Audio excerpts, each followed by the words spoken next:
dukung channel kami dengan cara klik like, comment, and subscribe. Thank you.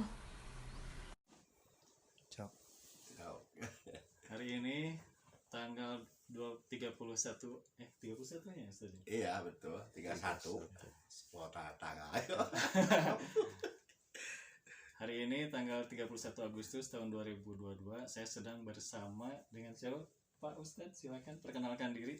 Alhamdulillah, assalamualaikum warahmatullahi wabarakatuh. Ini ke tempatnya Abah Caca, ketemu di YouTube. Sama-sama orang Tasik, sama-sama suka nge-YouTube gitu. Ya, konten ya tadi. Ya, konten. Jadi alhamdulillah ada sinyal mungkin ya. Saya datang ke rumah ini Pak Abah Caca ini. Ya. Channelnya kan Abah Caca ya. Abah Caca ya. Sebelum kenalan ya, saya ngobrol dulu mukadimah. Ya siaplah kita kenalkan. Saya dari Tasik asli, kelahiran Tasikmalaya. Nama asli mah Ahmad Suyud. Cuman sok dipanggil Kang Abu Nisa, atau mungkin ada yang manggil juga Ustadz Abu Nisa gitu kan. Ya semoga saya datang ke sini menjadi rahmat, amin, berkah, amin. Untuk akang sekeluarga, amin. Dan juga mungkin kita ngobrol seputaran kota Tasik lah gitu, karena Siap. Saya ada di Tasik dan sekaligus mungkin inginlah sedikit banyak membantu gitu masyarakat di Tasik dengan kemampuan yang ada gitu kan. Siap. Itu mungkin kita akan bicarakan. Ya. Terlepas dari akang seperti apa gerakannya, saya seperti apa gerakannya, kita mungkin saling menghargai ya. Siap. Karena talenta orang beda-beda, tipikal orang beda-beda, kesukaan orang beda-beda gitu. Ya, betul, mungkin itulah berangkat dari yang bisa kita ini gali lebih lanjut. Ya. Mohon banget Kang. Ya. Nah mungkin untuk channelnya Ustadz, perkenalkan saya Abah Caca, saya juga sama orang Tasik. Kebetulan saya pun memiliki rasa kepedulian.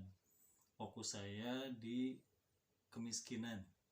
Ya. Jadi masalah kemiskinan, saya bergerak di masalah kemiskinan itu mungkin sejak tahun 2017. Nah, kemudian saya pelajari kemiskinan, ternyata itu nyangkutnya ada ke masalah korupsi. Jadi kemiskinan di sebuah wilayah itu bisa cepat selesai kalau pihak pemerintah pun turun tangan. Nah, pihak pemerintah turun tangan otomatis korupsinya harus diminimalisir. Ya. Nah, makanya perjalanan saya tuh sempat bikin yayasan, bahkan saya pernah masuk ke LSM juga. Nah, tapi tetap intinya bagaimana caranya warga miskin itu bisa terbantu. Nah, itu mungkin sekilas mengenai saya Abah Caca. Channel YouTube-nya Abah Caca silahkan dilihat di YouTube. Ya. Begitu. Udah subscribernya berapa?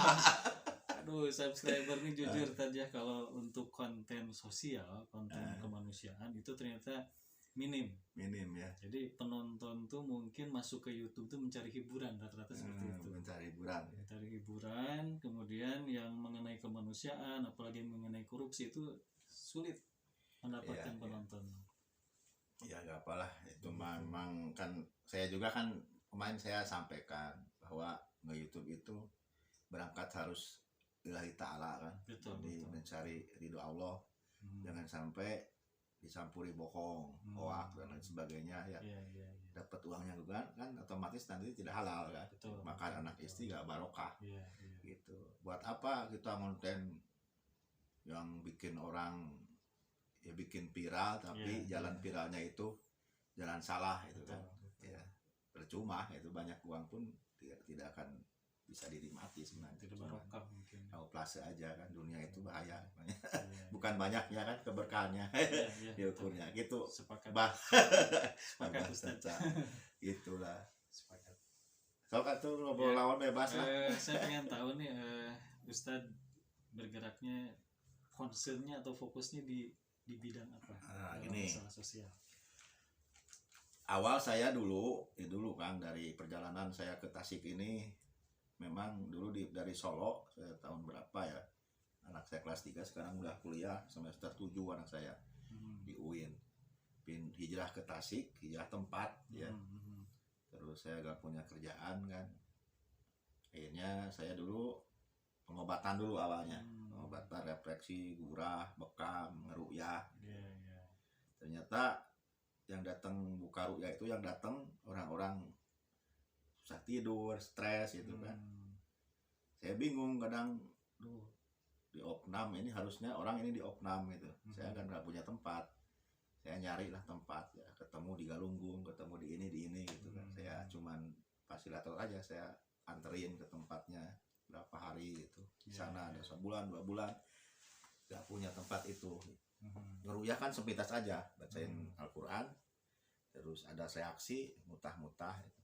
Terus keterusan ya, saya ketemu beberapa teman yang ngelola yayasan, akhirnya bikinlah pondok pesantren gratis waktu itu, namanya di Yayasan Darushifa itu, pondok tahfidz Quran Darul Hufaz. Awalnya saya bikin itu sampai banyak santri, hampir 70 ya.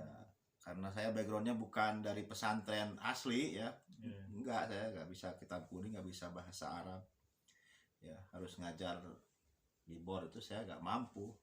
Ya kalau nyampein khutbah Jumat ke ibu-ibu pengajian bisa itu kan, cuman hafalan ayat itu kan, hadis insya Allah pede lah. Cuman kalau untuk ngajar saya nggak bisa.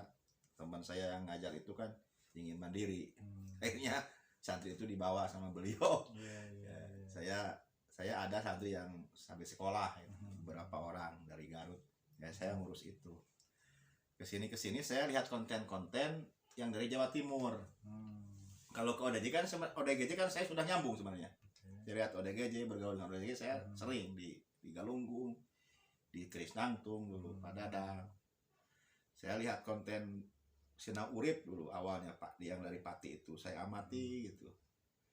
Terus ketemu channelnya Purnomo Berbuat Baik yang Pak Polisi Lamongan itu, sama ODGJ, ternyata banyak ya yang ambil ODGJ itu.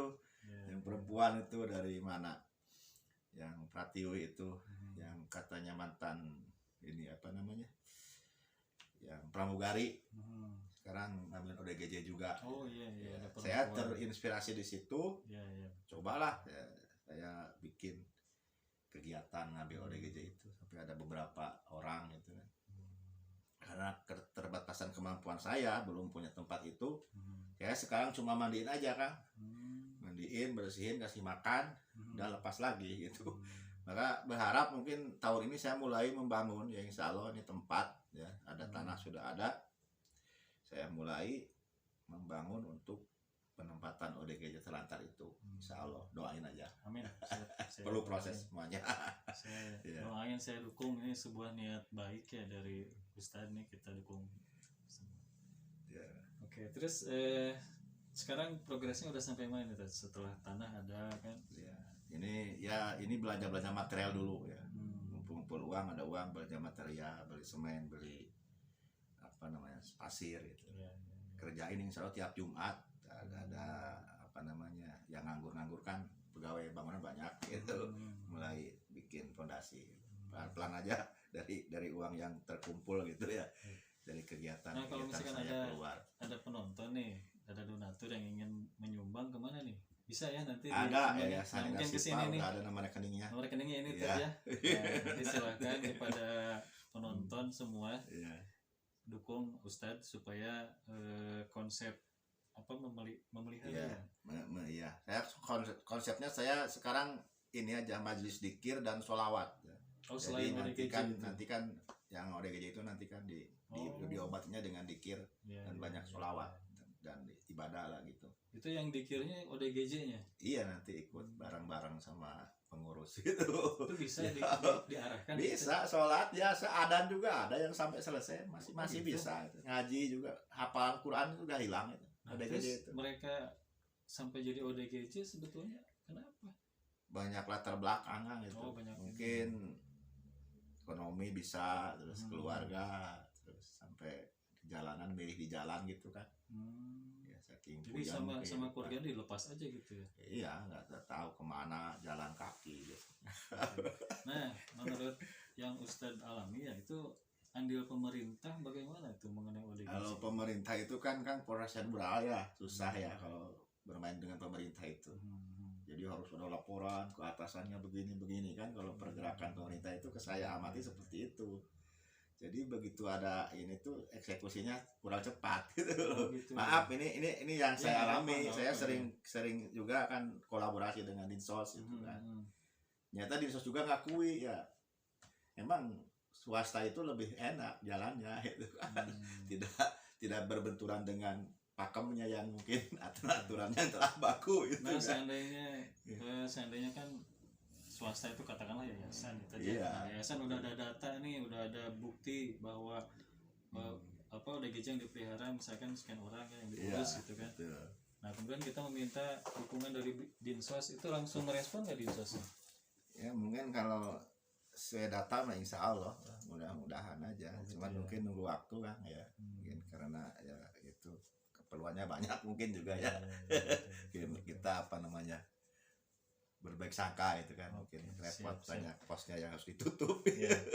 Nah, bicara mengenai berbaik sangka ya, jadi memang ini harus ada sebuah transparansi. Jadi ketika misalkan swasta mempunyai data, bahkan nanti kan dibikin konten sama Ustadz ya. Nah, ketika dibikin konten itu kan bukan hanya data tapi fakta. Iya, betul. Nah, mungkin kita nanti bisa berkolaborasi. Misalkan saya mendorong kebetulan saya kan aktivis anti korupsi ceritanya kan. Saya nanti sama tim sama rekan-rekan bisa mendorong. Betul. Nanti kita akan buka berapa sih anggaran yang ada di Dinsos misalkan. Nah, ini Dinsos ini anggaran sekian ini alokasi untuk ODGJ ada enggak?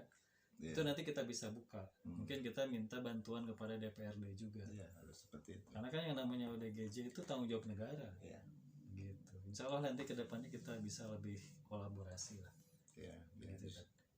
Justru kan saya berpikir seperti ini Kang. Zaman ini kan zaman keterbukaan ya. Apapun dikontenin lah ibaratnya ya. Jadi orang itu nggak bisa kong kali kong apa dari belakang itu kan. Transparansi semuanya. Memang zaman ini sekarang ini zaman keterbukaan. Dan jangan macam-macam zaman ini memang. Ya, segala sesuatu kan bisa dibuka. Itu di jalan-jalan itu CCTV kan ada itu. Kan macam-macam di jalan-jalan itu CCTV buka itu ketemu orang itu. Iya. Maka justru dari situ kan apa namanya, sebenarnya keterbukaan ini kan untuk berbuat baik itu sangat enak kan. Positif ya. Iya, sangat enak dan mungkin ada semangat ya. Jadi kita berbuat baik dikontenin ya. Bukan ria sebenarnya ya. Ya memang ada dorongan juga itu. Lalu alam itu mungkin tabiat manusia ya, fitrah manusia ya. Tatkala dipuji manusia itu naik gitu kan. Tatkala dihina itu kadang-kala direndahkan itu kadang-kala yaitu manusiawi. Kalau saya seperti itu. Ya. Fitrahnya itu. Iya, ya mungkin tingkatan saya cuman baru begitulah gitulah. Tapi kan serahkan sama Allah aja. Ya semuanya kan. Ilmu Allah itu luas kan. Kita pintu surga juga banyak kan, sampai 8 itu kan. Udah 8 pintu surga, mau milih ada saum, ada jihad, ada sodako, ada umroh haji kan. Itu seperti itu. Ini luar biasa, masya Allah. Jadi kebaikan yang kita buat dari mulai bangun itu subuh mungkin atau tahajud itu kan terus akan mengikuti, itu akan ringan. Nah, kalau yang saya rasakan seperti itu Kang. Nah, kita sholat subuhnya kesiangan atau apalagi sholat subuh itu sepertinya berat mau berjalan itu. Seperti trek gitu, seperti mau berangkat itu gimana begitu. Dari awal mulai subuh udah KO dulu. Ya sampai sekarang kan malam ini masih istirahat. Tadi mungkin sholat subuhnya berjamaah, dzikir, baca Quran. Itu luar biasa. Jadi ruh kekuatan untuk kita ini terus eksis. Gitu kan. Jadi saya banyak ngomong. Enggak apa-apa. Saya bisa geser sedikit. Ya. Punya saya di-cut dulu aja. Enggak apa-apa, ini dulu nanti biar break dulu, enggak apa-apa.